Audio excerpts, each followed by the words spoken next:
Hey guys, Mark here. I'd like to explain to you why we haven't had any new episodes of Extreme Metal Television in a little while. Well, the truth is that myself and James are in the studio with our band, Gales of Avalon, recording our new record. It's taking up most of our time. Not a hell of a lot of time for editing. But I still want to get some content out to you guys, so we're going to do something called Extreme Metal Television one-shots. Just one interview, it's not a full show, but that's what we're going to do for the next little bit of time. Don't worry, there's going to be full episodes coming up. We got lots of great interviews. JP's been by and he's recorded a bunch of new stuff for book reviews, and also we're going to get Rotten Ross back to do his Rotten 5, and of course Simon's going to be hosting the show for you guys. But in the meantime, we're just going to do one interview episodes. And before we get to that though, I want to mention one thing. We're media partners with Farmageddon Open Air. Farmageddon Open Air is a 4-day festival happening just close to Edmonton, Alberta. Some kick-ass bands in this festival this year, including the likes of Grim Reaper, Paul Bear, Incantation, Into Eternity, who's been on this show many times. Archspire are in there as well. That's just to name a few of the headliners. Lots of other great bands in there as well. Kaioctus, False Flag, Viathan, Leave the Living, and many more that you've seen right here on this show. If you have the opportunity, you should definitely check out Farmageddon. We were there last year with Gales of Avalon, and man, it was a hell of a good time. We had such a blast. It takes place between June 11th and 14th, about 80 kilometers east of Edmonton, near Raleigh, Alberta. Tickets are on sale right now. There's a pre-sale on, so if you go over to farmageddon.ca and buy your tickets right now, you get them at like something ridiculous, like 20% off. The link will be in the show notes. Go check it out. It's going to be a hell of a good time. We're going to be there running around like with our cameras, like we usually are. Yeah, can't wait for it this year. It's going to be awesome. Okay, let's get to our episode, shall we? We had a chance to talk to Insomnium about their 2014 release, The Shadows of the Dying Sun. Now, this was the band's first release with guitarist Marcus Van Halen. Let's check out that interview, shall we?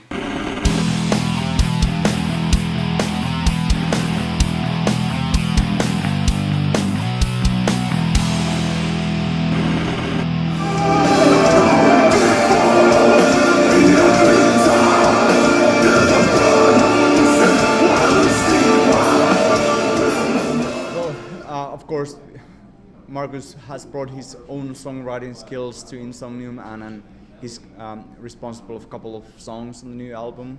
And of course, he's really good musician, and we click really well. So just doing he's a big part just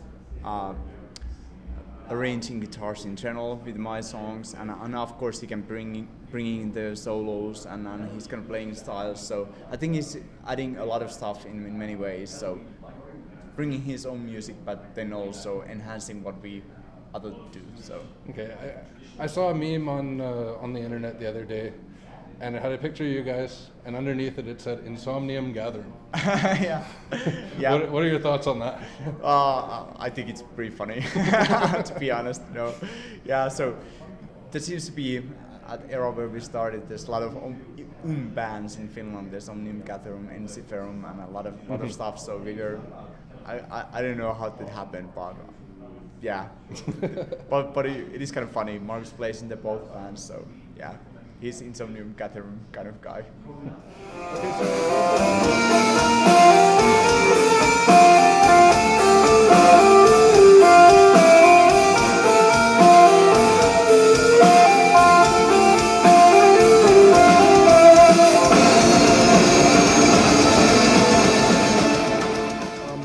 What bands do you guys draw inspiration from? Well, like loads of bands. Of course, like Dark Tranquility was really big influence for me when we started doing music, and I really like their music still, and it's great to tour with them. And all this kind of Gothenburg era bands, At the Gates, In Flames, we're really into those. And of course, big American bands like Metallica, Guns N' Roses. Yeah. So that's where we come from with the music when we started. Nowadays, I listen to everything from punk, hardcore, metal, even music, movie soundtrack, whatever, Nick Cave, all kind of heavier stuff and more mellow stuff, and then it depends on your own mood. Yeah. Okay, other than your guys' latest album, what was the best album released last year? Best album released last year? I need to think about that for a while. Well, I've been listening one Canadian band, hardcore band, Obey the Brave, their newest album a lot. I really enjoyed that, and I think they have really good stuff going on. But then there's so many bands. I also like City and Color. You know, yeah, it's, I don't know if it came really last diverse. year. Yeah, really diverse. But I was just listening that today in the bus, and when you need to concentrate to work or whatever, sometimes you don't want some guy screaming in your ears, so you need something a bit more mellow.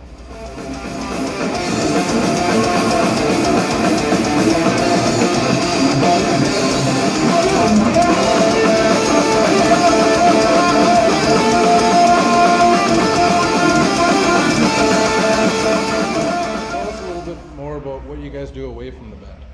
So we all have still day jobs. So I've been actually living 4 years in the UK, and I have PhD in evolutionary biology, microbiology, and I work in the university as a scientist. And Nilo is head of cultural affairs in Kotka, in the city he lives. The drummer Marcus, I think he's going to school now, but he's also teaching in Polytechnic University environmental engineering. That's his degree. And Marcus, the guitarist player, Omnium Insomnium guy, he's working in his dad company, and he's also going to school and teaching guitar playing, so he's doing a lot of stuff as well. Oh, a really well-versed bunch. yeah.